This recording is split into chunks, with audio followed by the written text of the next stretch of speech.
Baik, bismillahirrahmanirrahim. Assalamualaikum warahmatullahi wabarakatuh. Selamat sore.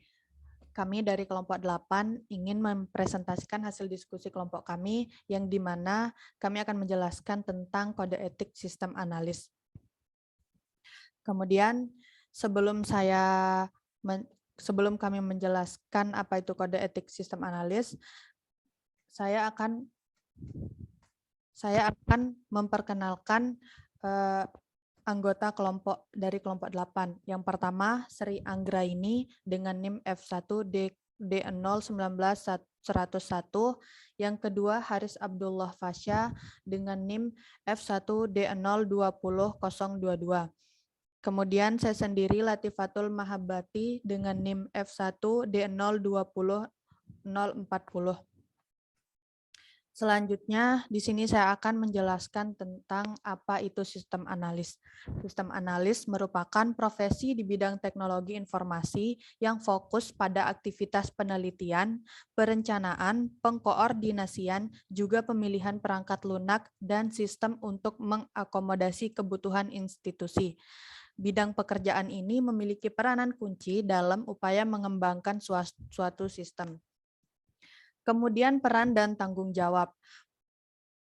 Yang pertama, menerjemahkan keinginan user atau pengguna sistem informasi menjadi rancangan sistem teknologi informasi. Yang kedua, merancang sebuah aplikasi berbasis PC atau mobile secara detail. Yang ketiga, menganalisis perilaku organisasi beserta fungsinya. Yang keempat, menganalisis pilihan-pilihan sistem informasi. Yang kelima, menganalisis biaya pengembangan sistem dan rentang waktu yang diperlukan. Kemudian pengetahuan analisis sistem harus luas, tidak hanya pada teknologi komputer, tetapi juga pada bidang aplikasi yang ditanganinya. Kemudian penjelasan selanjutnya akan saya serahkan kepada Haris Abdullah Fasya. Kepadanya dipersilahkan. Analisis sistem sangat memegang peranan yang sangat penting dalam proses pengembangan sistem. Seorang analis sistem juga harus memiliki setidaknya 4 keahlian, seperti analisis, teknis, manajerial, dan interpersonal atau berkomunikasi dengan orang lain. Tak hanya itu, seorang analis sistem juga harus mengetahui dan menerapkan kode etik analisis sistem. Karena hal itulah yang akan membuat seorang analis sistem dapat bekerja dengan baik.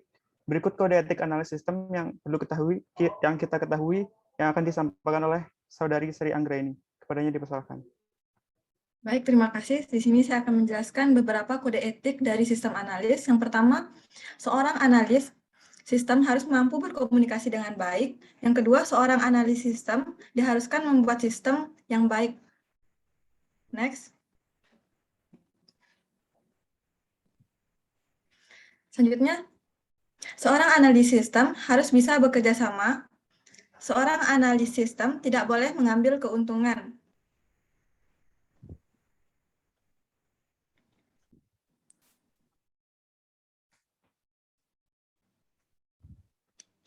Baik, selanjutnya yang kelima, yaitu seorang analis sistem harus dapat memutuskan sesuatu, dan seorang analisis sistem harus memiliki kejujuran.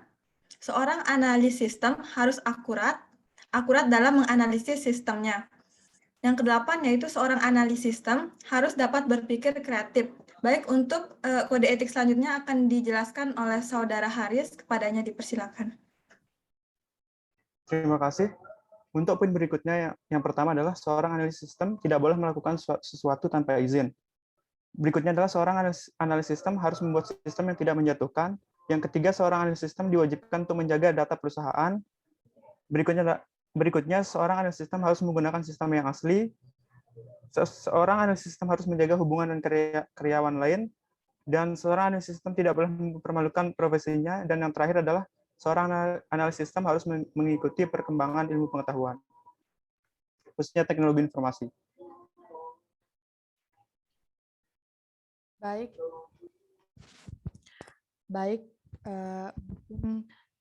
Sekian dari presentasi kami. Bila ada kesalahan kata atau sekian dari presentasi kami. Bila ada kesalahan atau hal yang belum jelas dapat ditanyakan kepada kami. Sekian dan terima kasih.